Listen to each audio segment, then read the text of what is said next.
Majestic landscapes.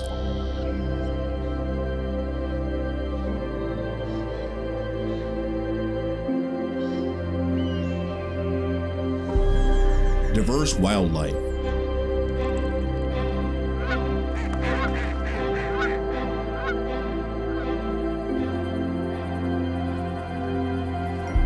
And a history spanning 14,000 years.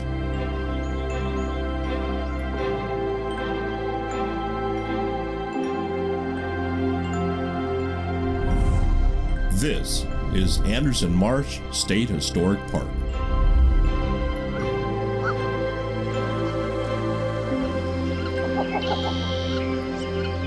The only park acquired to preserve and interpret archaeological sites and Native American heritage in the California State Park System.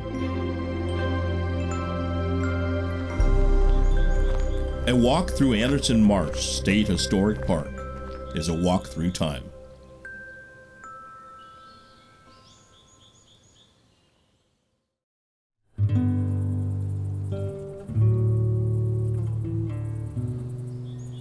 Clear Lake Basin is a rather unique landform. It was created in the last 3 million years by incredible forces along the San Andreas Fault. These forces created a natural bowl that confined the fresh water into a lake, developed large wetlands, isolated unique minnow species, and provided abundant and desirable stone sources for tools and bead making. The basin contains a set of resources that are unique in the region. Right here we have the largest tooling marsh left in the basin, right here. We have this beautiful riparian or stream bank habitat up and down Cache Creek, and then we have this beautiful oak woodland. So there's just so many things going on here, from wetlands to archaeological resources to beautiful riparian habitat to an old ranch house. It's a unique place. Very few places where you have this big open body of water, and it just seems like it's nestled and just held in the Coast Ranges, hills on every side, you know, like it's protected, like it's a safe place to be. When you look at it, don't think about it necessarily as something that you can drive around and see everywhere, because you're not. It's a unique circumstance. And combined, it is a spectacular resource island. Sometime about 25,000 years ago, humans started colonizing an entirely new world, known as North America. On their way south along the edge of the North American Pacific, these first inhabitants came upon a special place, now known as the Clear Lake Basin. What they saw before them was a large area with a freshwater lake, temperate climate, abundant resources, and a gentle topography. This was everything they needed to thrive in a new and unfamiliar world. When the first people came to Clear Lake Basin, they probably said, wow, look at that place over there. We've done a lot of archaeological study in and around the basin, and we've got a strong record back 13 or 14,000 years. We can see that Clear Lake was colonized earlier than surrounding regions. Archaeology has helped out our tribe very much in remembering the past and discovering the past. For example, we would not have known that our people were around for 14,000 plus years without archaeology.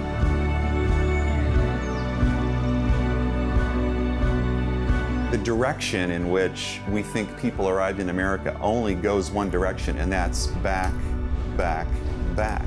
There's every reason to believe that we can push human habitation in Clear Lake Basin back to at least 17,000 years. Thriving in a place for 14,000 years takes more than just sheer willpower.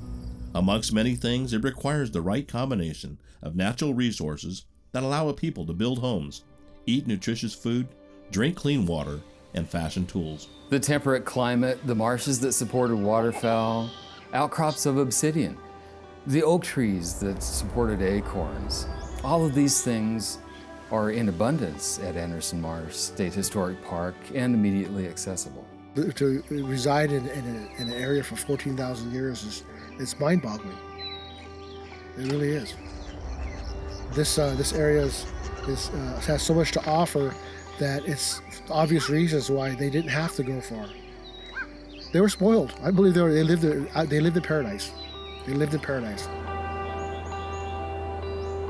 In most regions of California, we see big breaks in the archaeological record, in cultural symbols, in economy, in technology, that are indicative of widespread cultural movement, migrations in the prehistoric past. In Clear Lake Basin, we see only gradual change, incremental change that indicates the same people were there all the way through 14,000 years of the archaeological record. Now, this is unique. It's unlike any other place in California.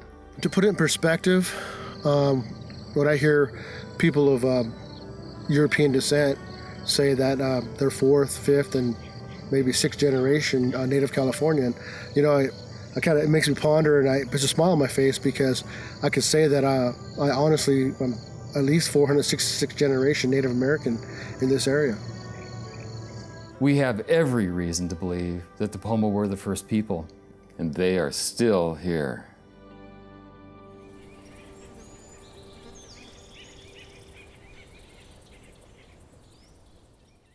The Pomo are a people that share a common ancestry, language root, and homeland. Clear Lake was occupied by a variety of Pomo and Native Americans. The southeast part of the lake was occupied by three main tribes, Ilem, Camdot, and Khoi. The Ilem and the Camdot lived on islands in the Oaks Arm, while the Khoi lived on an island in the area around what is now known as Anderson Marsh. During late winter, many native Californians faced a shortage of resources. Staples such as acorns, pine nuts, and salmon all showed up in a single season, the fall. Clear Lake Basin was different. It had an unusual concentration of resources that allowed an unusual concentration of people. The most important resource was fish. Springtime fish runs delivered massive numbers of protein-rich fish into small streams feeding the lake. This meant that Clear Lake Basin could support a lot of people in a season when most faced scarcity. There were 5 species of minnow in Clear Lake. All 5 had spring spawning runs. One, the blackfish, spawned in the shallows of the lake. 4 species spawned in the streams: the hitch, the split tail, the hardhead, and the pike minnow. The hitch was the most important of all the fishes, because it spawned in great masses. It came up the streams and could be captured behind dams or even scooped out by hand. And it was not uncommon for native and non-native people who have said that there'd be tens of thousands of fish swimming upstream. I was even told that you could actually walk across the lake without touching the water. That's how abundant they were. People came from miles around, 10, 15, 20, 50, even 100 miles to Clear Lake Basin, and the purpose was to access those hitch runs. In addition to the fish, Clear Lake was the home to an overwhelming amount of natural resources. These were used to make an astonishing array of everyday items that we often take for granted. The material? Bulrush, or what most people call tule. The great thing about bulrush is that it's a living, growing textile. It has a fibrous core and an interlocking cellular structure like a piece of cloth. It also has a buoyant core and can be used to make boats. But when it's stripped and softened, it can be used to make moccasins, bedding, rugs, and even quivers. Bulrush was integral to Khoi culture. The tule plant was extremely important to the Khoi people and people surrounding the lake as well. It was twofold. It was used for transportation, and it was used for a food source. And when I mentioned transportation, they manufactured boats. They would cut down the tules, form them into a balsa boat. They would use the natural grapevine in the area for the twine that they used to compress it together. And what this enabled them to do is to be able to travel around the lake for ceremonies with other tribes, for trade, and for simple communication. Tule was not only used for transportation and food source, it was also used for housing. I mean, one of the main things you want is a house. Tule was a very, very important thing for the Khoi people. The southeastern Pomo were experts at using the myriad resources that Clear Lake had to offer. So when it came time to fashioning tools and making beads, they relied on three naturally abundant resources: obsidian, clamshells, and magnesite. Obsidian is sometimes known as volcanic glass. It really is a natural glass in a lot of ways. Behaves in the same way that man-made glass behaves. And if you strike it, it breaks in a predictable way, kind of like, again, like man-made glass. And there's big advantages to that. There were two sources of obsidian in Clear Lake. Both were readily available to the Khoi. Mount Konocti obsidian is located in the hills to the south, but it's brittle and poorly suited to making tools. Borax Lake obsidian is to the northeast on the shore of Clear Lake. It is resilient, easily worked, and perfectly suited for making stone tools. Things like knives, drills, scrapers, and spear points. Obsidian was by far the single most important rock that was created thanks to the volcanoes. And then there were some other ones that occurred in lesser numbers and were not as widespread as obsidian, and that would be magnesite. The gold, if you want to call it that, in Native American, in the prehistoric Native American community, was a stone called magnesite. And this magnesite made beautiful kind of salmon orange, salmon red colored beads. And they were highly prized all over Northern California. And the main quarry for the magnesite was here, right here in the Khoi territory. With their early arrival to the area and control of abundant and desirable resources, the Khoi were able to establish a large trade network for obsidian, clamshell beads, magnesite, and dried fish. Within the archaeological sites, we see huge piles of obsidian flaking debris and many broken pieces representing the leftovers of the manufacture of trade blanks. These trade blanks were traded to tribes living hundreds of miles from Clear Lake Basin. In fact, the trade blanks are very common in ancient village sites in the Sacramento Valley and the Sierra Nevada. Along with the development of this trade system, we see increasing wealth among the people in Clear Lake Basin. The Khoi people were one of few tribes around the lake that actually traveled to the coast to collect their clamshells. They brought the clamshells back to their mainland and would manufacture them there. As far as manufacturing, originally it was a very long and tedious process. And because it was a long and tedious process, each clamshell bead was done by hand. So that was probably why it was so valuable for trading and for using as a tool for monetary goods. It goes without saying that the Khoi community was one of the wealthiest communities in California. They controlled the money exchange that was taking place throughout Northern California. They controlled a lot of the stone tool manufacturing resources, and they controlled access along the major trade route between the coast and the Central Valley. The magnesite quarry of this area was one of few, if the only one in this area, which made it beneficial for the Khoi people to have a monopoly on it. In return, made them wealthy. The Southeast Pomo successfully managed abundance.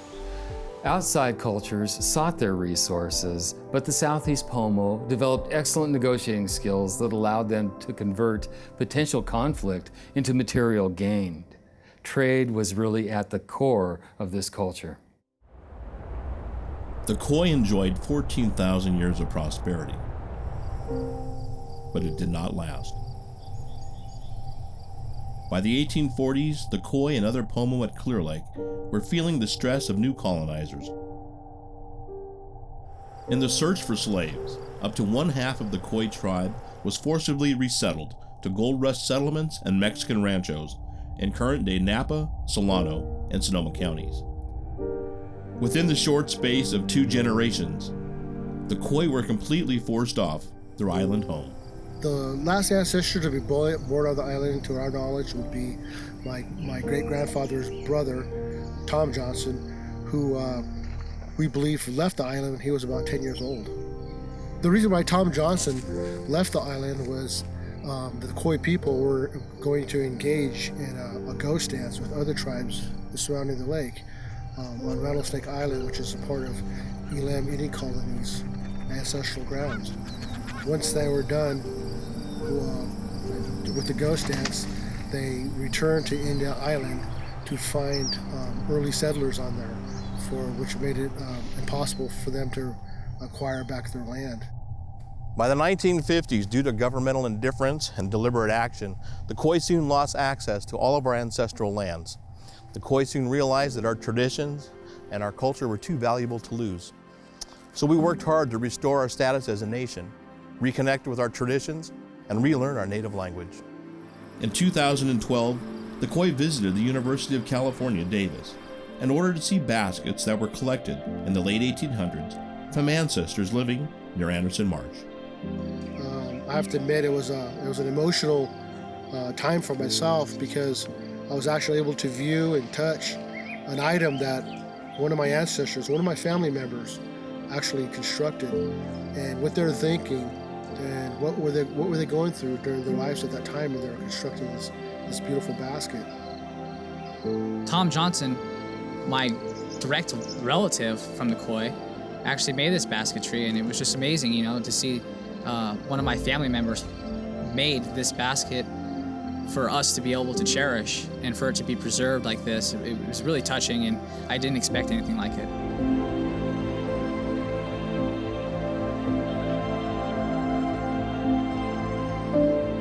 As the Khoi rediscover their basketry traditions that reveal the fabric of their culture, they also seek to revive and restore their language and infuse it with new life.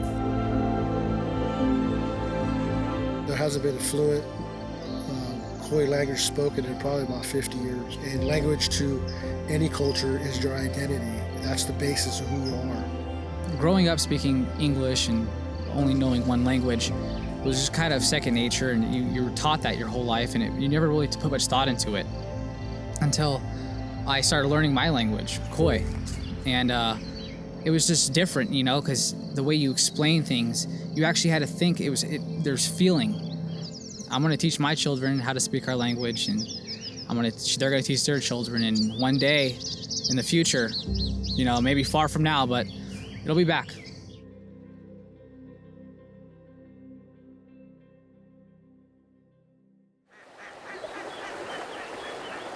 Just as the resource abundance of the Anderson Marsh landscape made it a great place for the Khoi to live, it also held great value to the new settlers. The landscape was flat and contained lush green fields, which were ripe for cattle ranching. In the 1850s, my great-great-grandfather, John Still Anderson, purchased the property from the water company and decided to start a cattle ranch. Anderson's decision to ranch the land would prove to be fateful. It can't be missed that what makes this park unique is that it is a huge piece of undeveloped landscape. It's that way because it was a cattle ranch.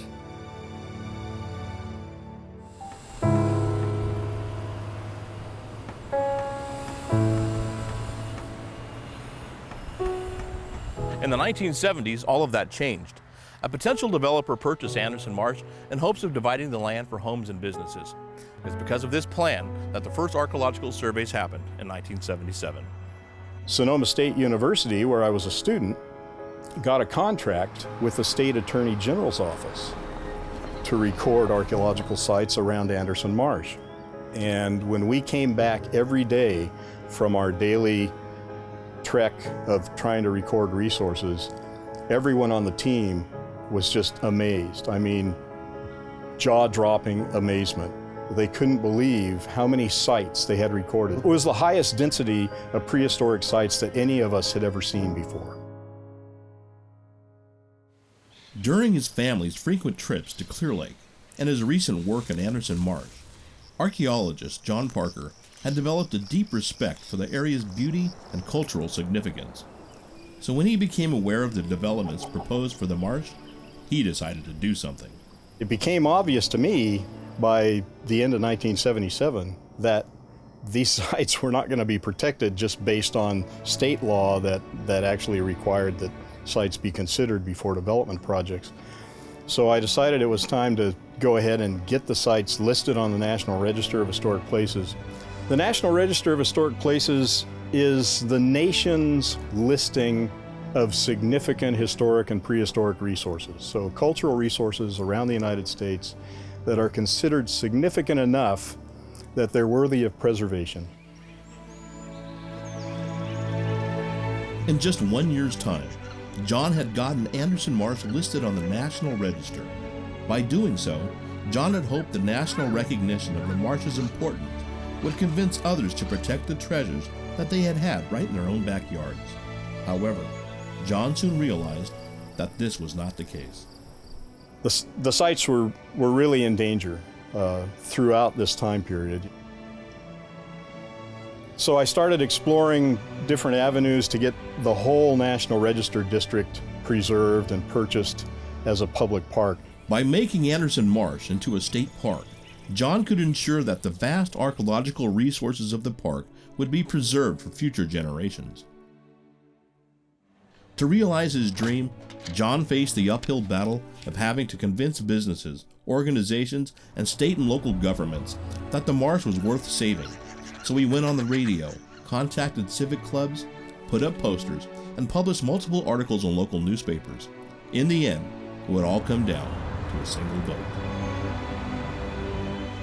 And when I walked into the public hearing room, I was blown away. It was standing room only. There were 140 people in this little Board of Supervisors chambers to see what was going to happen and to express their concerns. My first feeling was I'm in shock. I mean, you know, it doesn't matter how much work you do to accomplish something this big, you're just in shock when it actually happens.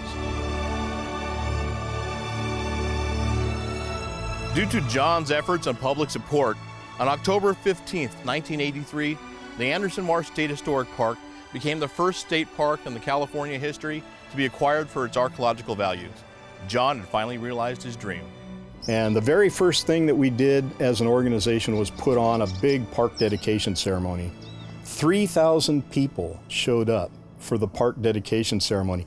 The state park director flew up from Sacramento just to be there and give a talk and, you know, express his support for the community and all the work that we had done as volunteers to get this as a park. And it was it was a really emotional outpouring from all the community people that had been involved over the 6-year period.